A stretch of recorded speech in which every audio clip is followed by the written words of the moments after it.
आप देख रहे हैं दैनिक दृष्टि न्यूज और मैं चंद्रभूषण तिवारी।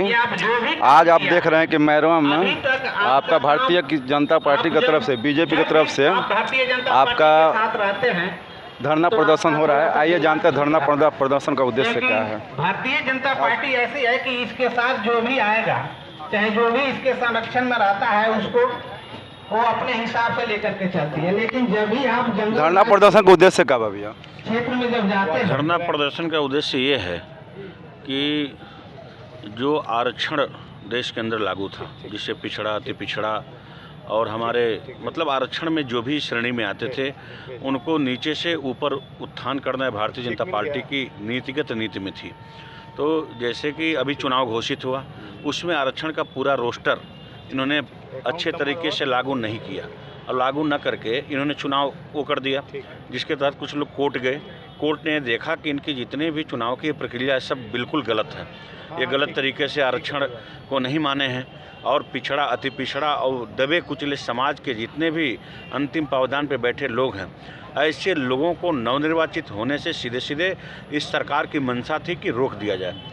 इस पे कोर्ट ने फैसला लिया कि नहीं, ये आरक्षण बिल्कुल गलत है और आरक्षण का रोस्टर आरक्षण ठीक से करा करके तब जा करके चुनाव कराई जाए, इसलिए इनको रोक लगाए।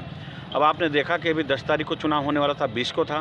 पूरे लोग अपने तन्मयता से पूरे चुनाव का नामिनेशन हुआ, पर्चा दाखिला हुआ, वोट मांगा लोगों ने। कितना उनका मतलब आर्थिक और सब कुछ का उनको नुकसान झेलना पड़ा। उनके साथ साथ जितने हमारे पिछड़ा, अति पिछड़ा के लोग थे, ये जो है उसमें चुनाव में अपीयर नहीं हो पाए इनके आरक्षण नीति की गड़बड़ी से। इसके पीछे बहुत बड़ा एक षड्यंत्र था। ये षड्यंत्र सरकार की ये थी कि अभी इनका सपना है, ये बिल्कुल सपना देख चुके हैं प्रधानमंत्री बनने का, और जो सपना देख रहे हैं इसके लिए पूरे देश में इनको फंड जुटाना है। ये लोग तो कोर्ट में भी गए हैं इसके लिए, सुप्रीम कोर्ट में। तो सुप्रीम कोर्ट में गए हैं, जाएँ, सुप्रीम कोर्ट का भी तो फैसला है और सुप्रीम कोर्ट का निर्णय आएगा, वो भी आप देखिएगा। लेकिन जो ये इनकी विडम्बना थी, जो ये इनका ये इतना बड़ा जो आरक्षण के साथ खेल करके चुनाव कराने की इनकी ये थी, इसके पीछे सीधे सीधे इनका ये था कि ये प्रधानमंत्री पद के बिल्कुल वो हो चुके हैं, लालायित हो चुके हैं, इसके लिए इनको फंड चाहिए। अब आरक्षण को मार के, लोगों को मार के, किसी तरह चुनाव टाल के ये जितने हमारी नगर पंचायत, नगर निगम हैं, इस पे ये नवनिर्वाचित लोग न बैठ के इनके सरकार के अपने मनपसंद अधिकारी को बैठा करके इससे पूरे खजाने को भारी भरकम लूट करके देश की चुनाव में अपीयर होने की साजिश थी। इस साजिश को भारतीय जनता पार्टी ने नाकाम किया है और अति पिछड़ा और जो हमारे दलित और जितने भी जो रोस्टर में आना चाहिए आरक्षण के, उनके हक में लड़ाई लड़ रही है कि उन लोगों को अपना हक का दर्जा मिले, वो लोग चुनाव में आए और निष्पक्ष चुनाव हो, और इसी के लिए। अच्छा भैया, आप तो किसान के भी नेता हैं, किसान। हाँ, तो कह रहे हैं कि मैरवा में जो सूखाग्रस्त हुआ है, जो मतलब मैरवा सिवान आपका जो यहाँ पर बारिश नहीं हुआ, अब बहुत से किसान जो है अपना खेती गृहस्थी नहीं कर पाए हैं, तो उसके लिए क्या?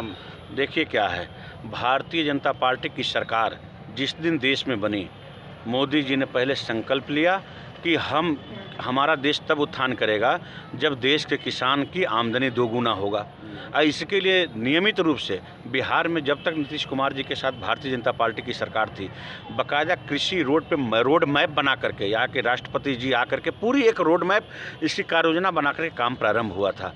लेकिन भारतीय जनता पार्टी की जो नीति रीत थी, जो बिल्कुल अंतिम पावदान पे बैठे लोगों को ऊंचा उठाना, यही उनका उद्देश्य था। ये कैसे अच्छे से काम हो रहा था, ये नीतीश जी को नहीं पचा। और कई बार इसका भी तो ज़मीन पर लागू तो नहीं हुआ। एक ज़मीन पर क्यों नहीं लागू हुआ? आप देखिए, हमने हमने भी सम्मान निधि योजना जो प्रधानमंत्री जी के नाम पर चल रहा था, अभी भी सबका पेंडिंग है। नहीं, पेंडिंग आज भी किस्त, आज भी पेंडिंग। नहीं, अभी आज जारी, देखिए क्या है, ये जारी हो रही है आज भी। अभी मोदी जी के द्वारा अभी जो ये 2 लाख करोड़ का भी जारी किया गया है, लगातार जारी हो रहा है। ये तो बिल्कुल देखिए क्या, ये तो यहाँ मैं वो नहीं बोल रहा, जिसका अप्लाई हुआ है आपका सम्मान निधि योजना, जो CSC के माध्यम से हुआ था, अभी भी पेंडिंग है। अब देखिए क्या है, पेंडिंग कुछ डॉक्यूमेंट फॉल्ट से या कुछ कागजी फॉल्ट से, यानी उनको आवेदन की जो प्रक्रिया है, उस प्रक्रिया को पूर्ण न कर पाने के कारण ही जो रह गए हैं। लेकिन सरकार की मंशा यहाँ साफ है, सरकार की मंशा साफ है और ज़्यादा से ज़्यादा लोगों को हम जो है उसमें जोड़ करके सम्मान निधि देने का काम भी लगातार कर रहे हैं। और आपने कहा 2 गुना करने की बात, जैसे आप देखिए, अभी आप किसान जब जाते थे किसान अपना खेती करने के लिए, तो उसमें सबसे बड़ी लागत क्या आती थी? पटवन का। अब पटवन आप जानते थे कम से कम 1 घंटा अगर सिंचाई होता है तो आज के डेट में 100 रुपया तो डीजल है, और उसके बाद उसका पंपिंग सेट का भाड़ा है, तो कम से कम पर घंटा में 200-250 पर घंटे के हिसाब से पटवन हो पाता है।